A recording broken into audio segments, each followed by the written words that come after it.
Shall we do shots together? Yeah, why we do not? shots every Sunday actually. Oh, okay. Salud. Pre-shot shots. Pre-shot. Yeah. Salud.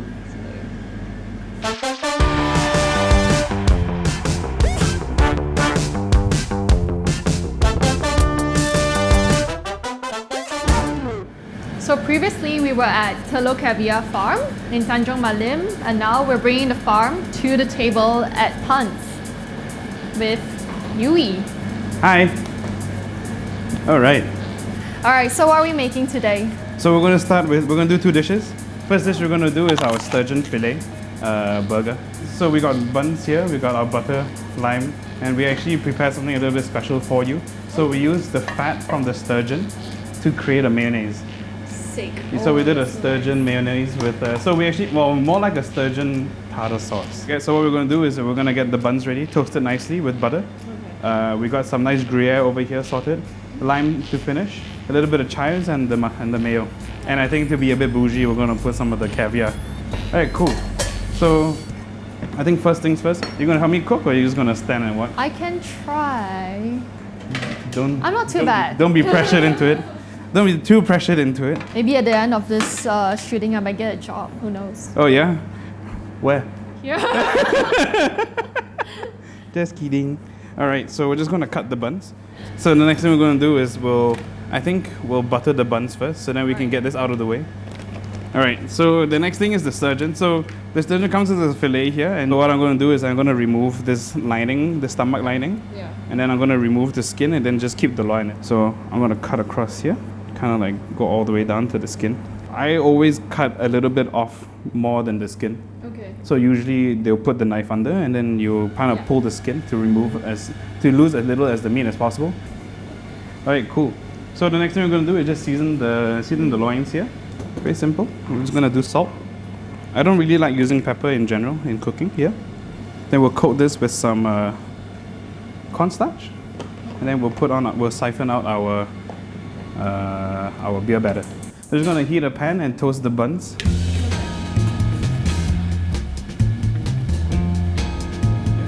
So where do you learn how to cook? At home with my mom. Really? I mean, that's why all good chef stories start, right? It's either a grandma or a mom. But I learned from my mom, who wasn't actually a very good cook. She never really taught me to cook. She just taught me to love to eat, I think. So I think it just started from there, and then curiosity took over. And then all I wanted to do was find out how to make things taste different, I think. So I spent a lot of time in kitchens, either like interning or kind of like working in butcheries and stuff. I was in the UK. I worked in Dinner by Heston for a while. Then Copenhagen in Japan. In Copenhagen, I was in a restaurant called Amas. Then I moved to San Francisco and I was there in situ for a while. So spent a lot of time away from home, but at the same time, I kind of learned a lot as well. So what we've done is that we've kind of like made a beer batter using the siphon. And then we're just gonna put a little bit of cornstarch and seasoning onto the sturgeon. Then we're just gonna dip the whole thing and then submerge it in there and cook for about just under 2-3 minutes. So this is like a glorified tempura. And what it does is that it makes the batter like super airy. As you can see already, it has a lot of bubbles. Yeah. So it'll get super crispy super fast. But the only downside is that it makes it a little bit oily. But if we're using the sturgeon that we are now, the oil renders out and gives it a really nice puff. So next we're gonna just quickly do a quick of the assembly here. So bottom buns on the bottom, a nice healthy teaspoon. Just spread around the outside. By the way, there's also some caviar in here too. Oh, so generous. Always. Here we go. Okie dokie. Good. So, in the way of puns, we really don't care. We just put things right on top. And quickly put the cheese on to get that residual heat going on, you know. Give it a little bit of that meltage on top. Would you like to do the honors in putting the caviar on there? You can literally go to town, like. Whoa.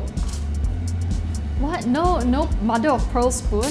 Oh, how bougie do you want to be? We're already putting caviar on there. Yeah, correct. You're right. This is all you're gonna put on? No, that's for them. Then the rest is for me. Mind you, we have another tin here. So she's shortchanging you guys. You gonna take that? You gonna take that? Zero waste. Just a bit of chives on top. I like that oniony taste. Don't forget, she said this is for you guys, yeah?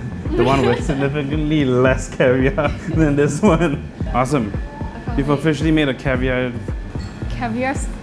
burger, like caviar burger with sturgeon fish.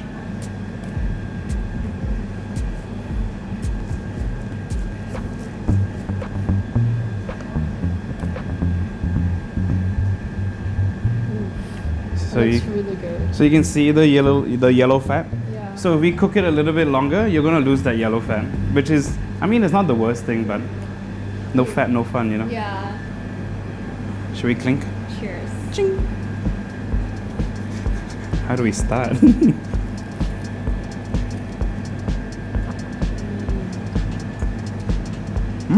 Oh, that's so good. Oh damn.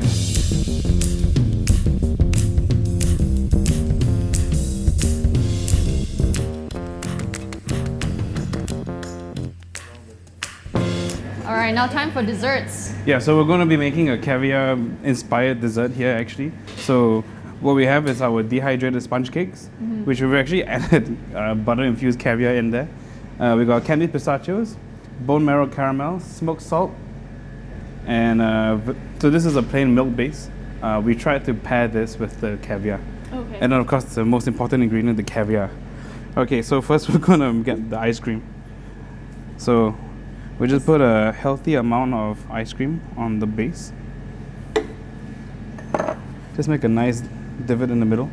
So if you want, you can get your hands dirty. You can actually start putting some of these cakes on there randomly, about 6 to 8 pieces, give or take. So we're going to put the candied pistachios on the side as well. So we don't want to go too aggressive with it because we're trying to just create balance and things that kind of play with the caviar. So the next thing here is our bone marrow sauce. So nice semi-even strips on the top. Before we get to the sturgeon, we take a little bit of the smoked salt just to sprinkle on the exterior outside here.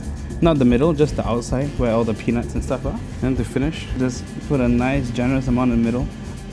And there you go, that's basically it. It's very, very simple, straightforward. So everything we try to curate here in Puns is to always try to make it super messy. I'm not gonna lie.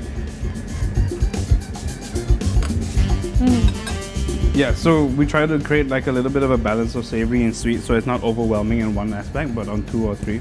So visually we try to make it look simple, but it has a little bit of construct to why we do it this way. Because every time you spoon it to your mouth, it has a different texture and component that ties in with it, unless you decide to take a massive bite and then you have everything in one.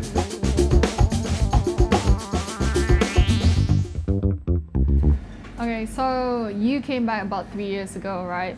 And so now we're successfully farmed sturgeons and we are able to harvest caviar. Did you ever think this would happen way back then? I don't think I appreciated caviar at that time, honestly, and I don't think I understood enough about sturgeons and the way that they grew. Partly because in my opinion, like I never really appreciated it because there's always going to be that one luxury item which will always be priced or marked up super high. But actually coming back and starting to actually understand it a little bit better, given the circumstances of how long it took them to get to this point, I think is all well deserved.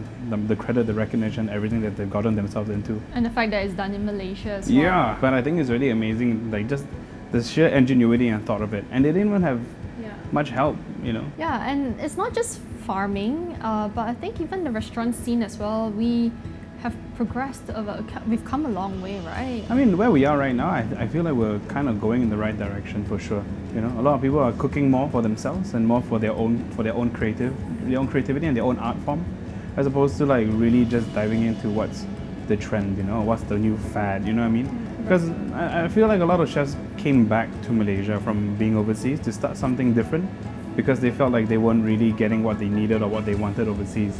So, but as I slowly stayed a little bit longer and kind of like grew up a bit more here. I mean, yeah, most people love food, you know. And of course they love to eat, that's why they love food. But I feel like now the passion for food itself, where it's from, how it's being managed, you know, where are we getting this from, specialty things. Even just if you just think like durian, for example, you know, you have so many people who know so much about durian who's never been to an orchard before, you know. But it's just that passion for it. And I feel like that's what drives the general public to kind of demand for more more high-end, if not more like passion-driven food, you know?